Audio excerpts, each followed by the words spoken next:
एक मिनिट त्यांचं उद्या आहे. आजच्या शालेय वातावरणामध्ये, शालेय जीवनामध्ये 2.5 वर्षाच्या मुलापासून प्री प्रायमरी स्टेजला जो मोबाईल दिला गेलाय प्रायमरी लेवलला, तो योग्य आहे का? आणि गुणवत्तेवर जे बोलल्या जातं, शिक्षकांना जो दोष दिला जातो समाजात, तो सुद्धा योग्य आहे का? गव्हर्नमेंटची पॉलिसी योग्य आहे का?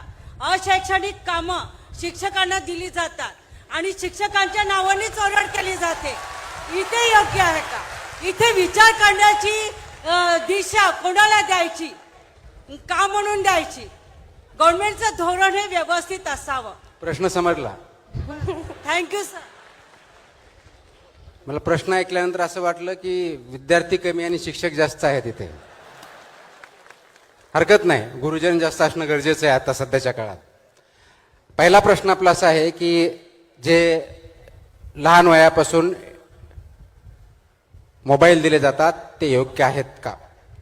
जगामध्ये याच्यावरती खूप मोठ्या प्रमाणात रिसर्च झालेला आहे. पर्टिक्युलरली नॉर्वेजियन ज्या कंट्रीज आहेत, स्वीडन सारख्या, याच्यामध्ये रिसर्च अंती हे प्रूव्ह झालेलं आहे की डिजिटल एज्युकेशन जे आहे आणि आपलं ट्रेडिशनली आपण ज्यांना लिहिणं, वाचणं, रायटिंग स्किल्स या ज्या आहेत, या डिजिटल एज्युकेशनपेक्षा बेटर आहेत. कारण लिहिण्याची कला किंवा रायटिंग स्किल्स, रीडिंग स्किल्स ह्या डिजिटलमुळं कमी झालेल्या आहेत. हा त्याचा संशोधनांती निष्कर्ष निघलेला आहे. म्हणून गरज कशाची आहे तर शिकवण्याची, रायटिंग स्किल डेव्हलप करण्याची, लर्निंग, रीडिंग आणि लर्निंग आउटकम आणण्याची त्यासाठी गरज आहे. त्याच्यामुळं माझं वैयक्तिक मत असं आहे की एका पर्टिक्युलर एजच्या खाली डिजिटल एज्युकेशन हे देता कामा नये. डिजिटल हे माध्यम आहे, ते साध्य होऊ शकत नाही, साधन आहे. दुसरा प्रश्न आपण विचारला की शिक्षकांना शिक्षणा व्यतिरिक्त जे कामं दिले जातात त्याच्याबद्दलचा. आता मी शासनाचा भाग आहे, परंतु शिक्षण विभागामध्ये नाही आहे. त्याच्यामुळे माझं जे काही उत्तर असेल ते वैयक्तिक स्वरूपाचे, शासनाचा याच्याशी काही संबंध नाही आहे. हे जे नॉन शैक्षणिक काम आपण म्हणतो ते कोणते आहेत? उदाहरणार्थ आपण म्हणतो की सेन्सस करायचं, निवडणूक कारनाम्यामध्ये आपण काम करायचं. हे कामं 10 वर्षापासून आलेत, 15 वर्षापासून आलेत, 20 वर्षापासून आलेत का पहिल्यापासून होते? मग नवीन कामं कसे झाले? हे नवीन कामं कसे झाले? नवीन कामं नाहीत, हे पहिल्यापासूनच होते. येस, आय अंडरस्टँड की याचा परिणाम होतो. त्याच्यापेक्षा योग्य प्रश्न काय आहे? कारण मी जिल्हा परिषदेला सीईओ म्हणून 2 ठिकाणी काम केलेलं आहे, महानगरपालिका 3 ठिकाणी म्हणून काम केलेलं आहे, जिल्हाधिकारी म्हणून 2 ठिकाणी काम केलेलं आहे. म्हणजे कमीत कमी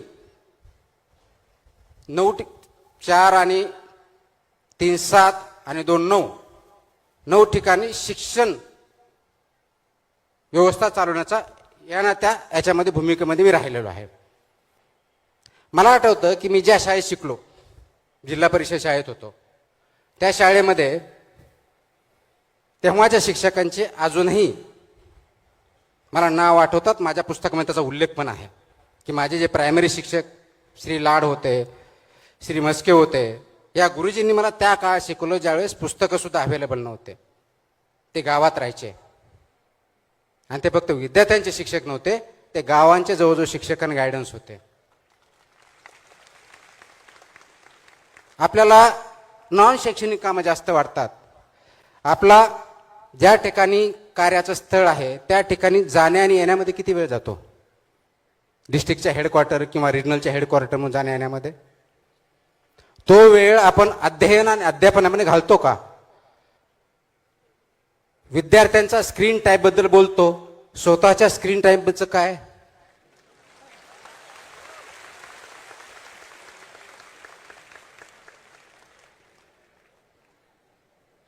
म्हणूनच मी मगा म्हटलं प्रवाह योग्य आहे का हा प्रश्न विचारा. दुसरा चुकतोय म्हणून मी एक चूक केली, दोन्ही चूक म्हणून एक बरोबर, असं कधीच होत नसतं. शिक्षक म्हणून तुम्ही समाजाला दिशा दाखवण्याची, समाज घडवण्याचं दायित्व तुमच्यावरती आहे. समाज म्हणून समाजाचा आहे. परंतु फक्त शिक्षकांना दोष देतात, जेवढं चुकीचं आहे तेवढंच ते बरोबर पण आहे.